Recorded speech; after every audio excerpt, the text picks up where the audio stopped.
तो दोस्तों स्वागत है आपका आपके अपने चैनल टेक्निकल ब्रदर्स में। आज के इस वीडियो में हम बात करने वाले हैं करंट अफेयर्स के कुछ मेन टॉपिक्स के बारे में।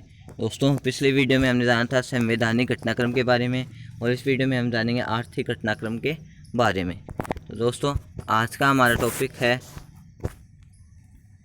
रणनीतिक क्षेत्र के लिए सरकार की नीति। दोस्तों सबसे पहले हम जान लेते हैं कि ये टॉपिक चर्चा में क्यों है।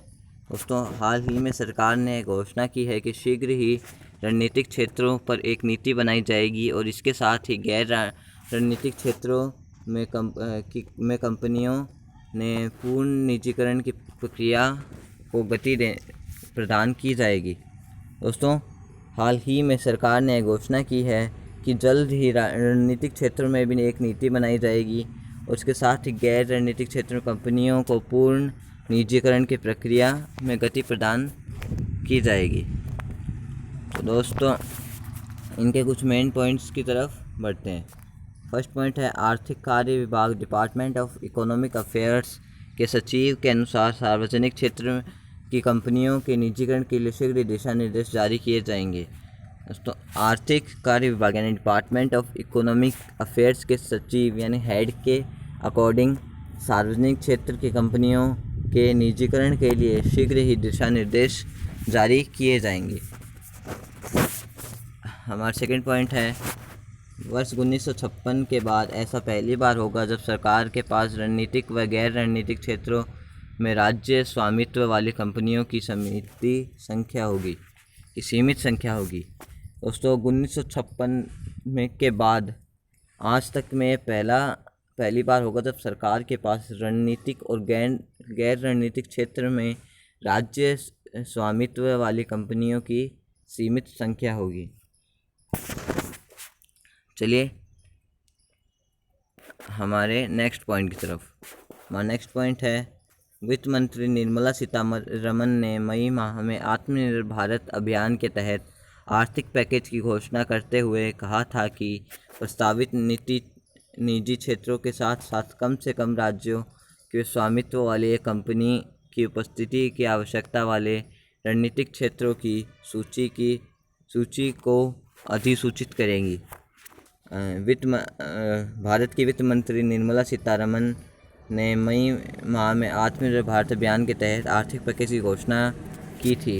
ये तो आप भी जानते होंगे कि 20 लाख करोड़ की आर्थिक पैकेज की घोषणा हुई थी और उस टाइम पे उन्होंने कहा था कि प्रस्तावित नीति निजी क्षेत्रों के साथ साथ कम से कम राज्यों के स्वामित्व वाली एक कंपनी की उपस्थिति की आवश्यकता वाले रणनीतिक क्षेत्रों की सूची को अधिसूचित करेंगी।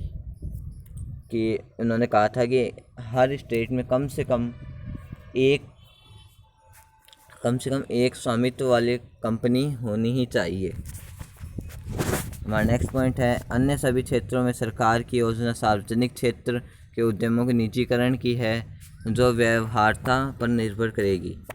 दोस्तों अन्य सभी क्षेत्र में सरकार की योजना जो है वो सार्वजनिक क्षेत्रों के उद्यमों की निजीकरण की है जो व्यवहार्यता पर निर्भर करेगी। चलिए हमारा नेक्स्ट पॉइंट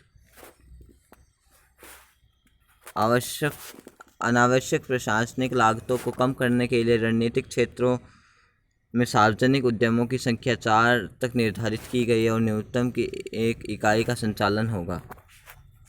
दोस्तों आवश्यक प्रशासनिक लागतों यानी जो इम्पोर्टेंट जो खर्चे लगते हैं उनको कम करने के लिए रणनीतिक क्षेत्र में सार्वजनिक उद्यमों की संख्या 4 तक निर्धारित की गई है और न्यूनतम एक इकाई का संचालन होगा। अब पहले जान लेते हैं निजीकरण से क्या तात्पर्य है। फर्स्ट पर निजीकरण का तात्पर्य ऐसी प्रक्रिया से है जिसमें किसी विशेष सार्वजनिक संपत्ति अथवा कारोबार का स्वामित्व सरकारी संगठन के स्थानांतरित कर किसी निजी संस्था को दे दिया जाता है। अतः यह कहा जा सकता है कि निजीकरण के माध्यम से एक नवीन और औद्योगिक संस्कृति का विकास संभव हो पाता है। दोस्तों ये क्या कहना चाहते हैं कि निजीकरण होता क्या है। निजीकरण वो होता है जिसमें विशेष सार्वजनिक संपत्ति होती है उसको किसी निजी संस्था को दे दिया जाता है और निजीकरण को हम नवीन औद्योगिक संस्कृति का विकास भी कह सकते हैं। यह भी है कि सार्वजनिक क्षेत्र से निजी क्षेत्र संपत्ति के अधिकार का हस्तांतरण बिना विक्रय के ही हो जाए। तकनीकी दृष्टि से इसे अविनिमय कहा जाता है। इसका आशय है कि जो क्षेत्र अब तक सार्वजनिक क्षेत्र के रूप में आरक्षित थे, अब निजी क्षेत्र के प्रवेश की अनुमति दे दी जाएगी।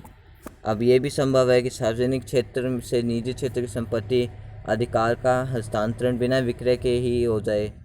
अब अगर हम तकनीकी दृष्टि से देखें तो इसे अविनिमय यानी डेरेगुलेशन कहा जा सकता है। अब इसका मतलब क्या होता है कि जो क्षेत्र अब तक सार्वजनिक क्षेत्र में आते थे, अब वो इस निजी क्षेत्र में आएंगे। वर्तमान में यह आवश्यक हो गया है कि सरकार स्वयं के गैर सामरिक उद्यमों के निरंतर प्रबंधन और संचालन के बजाय शासन की दक्षता पर केंद्रित करे। इस दृष्टि से निजीकरण का महत्व भी बढ़ गया है। अब वर्तमान में ये चीज़ इम्पोर्टेंट हो गई है कि सरकार जो है वो गैर सामरिक उद्यमों को के नियंत्रण, उन पे कंट्रोल करना, उनका संचालन करना, प्रबंधन करना, इनके बजाय शासन की दक्षता पर केंद्रित करें कि हमारा स्टेट कैसा चल रहा है। इस दृष्टि से निजीकरण का महत्व भी बढ़ गया है।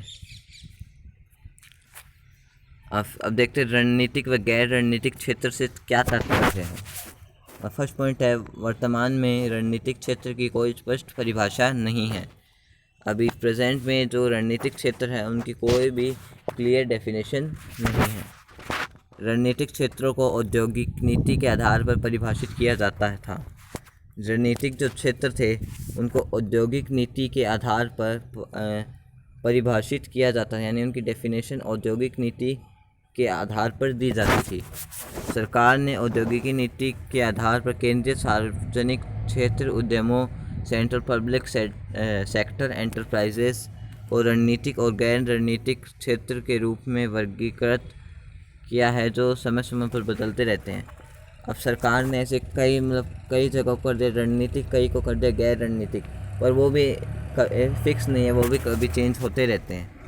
वित्त मंत्रालय के अंतर्गत काम कर रहे निवेश और सार्वजनिक परिसंपत्ति प्रबंधन विकास विभाग ने 18 रणनीतिक क्षेत्रों को 3 व्यापक खंडों खनन और पर्यवेक्षण, विनिर्माण, प्रसंस्करण एवं निर्माण सेवा क्षेत्र के रूप में बांटा है।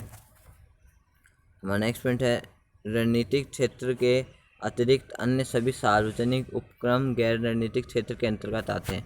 देखो, अब जो रणनीतिक क्षेत्र है उसको छोड़ के जितने भी सार्वजनिक स्थान हैं वे सब गैर रणनीतिक क्षेत्र के अंतर्गत आते हैं। अब ये देखते हैं कि निजीकरण में सहायक क्या है, ऐसा कौन सा फैक्टर है जो निजीकरण में सहायक है। सरकार ने पहले से ही बड़े सार्वजनिक उद्यमों के लिए निजीकरण की योजना तैयार कर ली है। सरकार ने पहले से ये प्री प्लान कर रखा है कि कौन सा हमको सार्वजनिक उद्यम या उद्योग हमें निजीकरण करना है। इसमें BPCL, air India, container corporation of India और शिपिंग कॉरपोरेशन ऑफ इंडिया शामिल है। दोस्तों, इसके अंदर जो इसमें BPCL, air India, container corporation of India और शिपिंग कॉरपोरेशन ऑफ इंडिया भी शामिल है। यह नीति बड़े पैमाने पर निजीकरण और या केंद्रीय सार्वजनिक उपक्रमों के समेकन के लिए विकल्प प्रदान करती है। ये जो नीति है वो बड़े पैमाने पर निजीकरण या केंद्रीय सार्वजनिक उपक्रमों के समेकन के लिए विकल्प प्रदान करती है। तो दोस्तों, हमारा आज का ये वीडियो यहीं ख़त्म होता है। आपके वीडियो कैसा लगा? अगर अच्छा लगा तो हमारे वीडियो को लाइक शेयर सब्सक्राइब करके बेल आइकन को प्रेस करना ना भूलें, ताकि हमारे हर वीडियो की अपडेट्स आपको सबसे पहले मिल सके। दोस्तों, दूसरा पार्ट देखने के लिए हमारे चैनल को जल्दी सब्सक्राइब कर दीजिए, जिससे हमारे दूसरे वीडियो की नोटिफिकेशन आपको सबसे पहले मिल सके। तो दोस्तों, मिलते हैं नेक्स्ट वीडियो में, तब तक के लिए जय हिंद, जय भारत।